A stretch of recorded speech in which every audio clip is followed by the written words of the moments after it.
Finishes Espanyol 2, Atletico Madrid 1. For more on this, let's welcome in, shall we? Former Athletic player Luis Garcia joins us. Luis, what happened in the second half? Yeah, well, I was asking the same question. This Atletico Madrid. It can put you into the sky and suddenly just bring you down to earth as quick as they went up. I think that the expectation of this Atletico Madrid once again are the biggest one. We want a better standards that we saw last year. They renewed the squad. They brought 5 different players. I think the players who in the first 45 minutes did a good job. Not excellent, but did a good job. And suddenly start changing, coming on in the second half, and the relaxation start dropping a little bit. The intensity, the players. I saw the Atletico Madrid players a little bit tired. Barrios came in the second half and didn't look as sharp as normally is. A young player. Koke exactly the same. So in the end, not the best result of put it together with Espanyol, who did a fantastic second half, a lot of intensity, putting pressure the Atletico Madrid defense, and in the end, finding what they were looking for that fantastic first goal, who allowed them to believe that they could get something. So once again, a lot of doubt for this Atletico Madrid. In the first one, of course, it's not that we are thinking that Atletico Madrid is not going to recover for it, but we wanted to see something different from Atletico Madrid, and we saw just for a little bit something they could think a little bit in positive way for the Atletico Madrid for the rest of the season. But I think you've got to look at the manager again.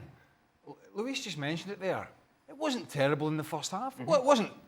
They looked in control, didn't they? Correct. It wasn't scintillating, but it was controlled. They had a lot of physicality. They had legs in the midfield with Cardoza and Gallagher.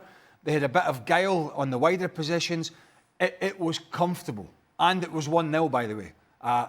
So unless there's something wrong, why is he taking off 2 players in key positions?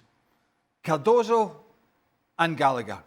I don't understand it. I mean, that's the engine room of every team. And at that point, they were doing okay. They were in full control of the game. And you bring on Barrios, who's a good player.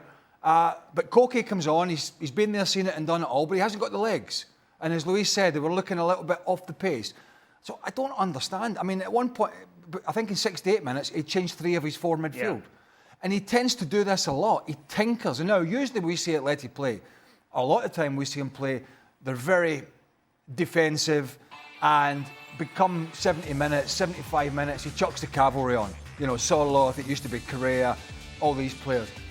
The change at half-time, unless there was something that we don't know about, I don't get it. I just don't get it.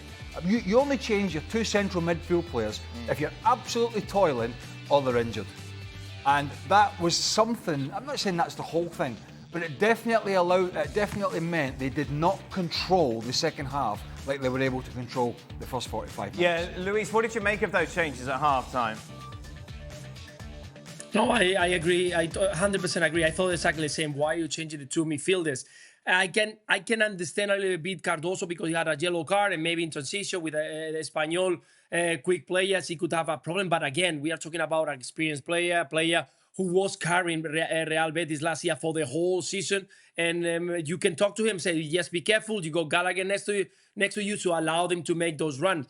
But they were controlling the center of the park. In the moment that they were gone, Espanyol believe and start making those runs from the outside for the players into the middle. You could see that at some point they're going to have a chance. So I don't know what is happening. And I totally agree with Gray. I think it's not the first time, and we've seen it so many times. Those changes at halftime when the team doesn't need it because he's running in a perfect way.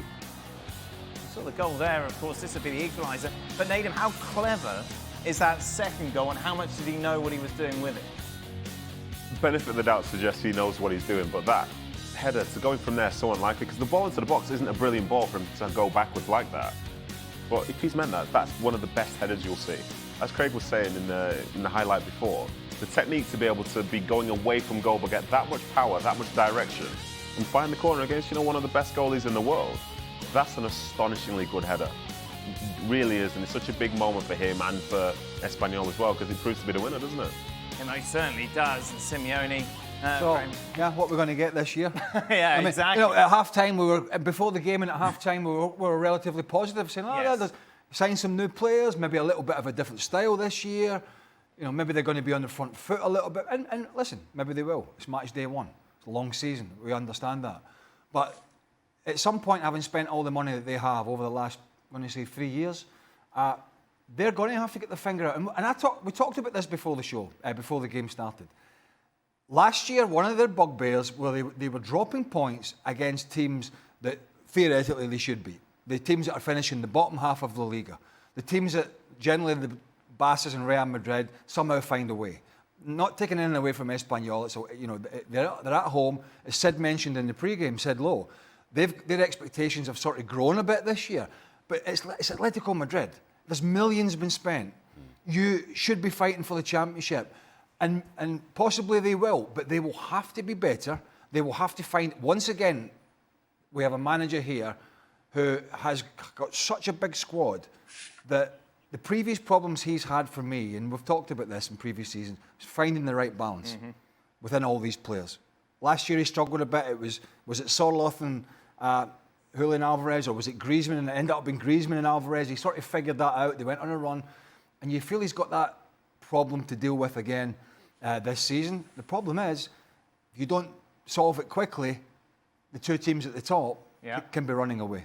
Barcelona, of course, won, didn't they, yesterday? Real Madrid yet still to play, as we say. Thank you very much to Luis Garcia. Of course, Luis Garcia will be with us throughout our La Liga coverage of this season. As I mentioned, Real Madrid against Osasuna on Tuesday. Our coverage begins at 2:30 Eastern.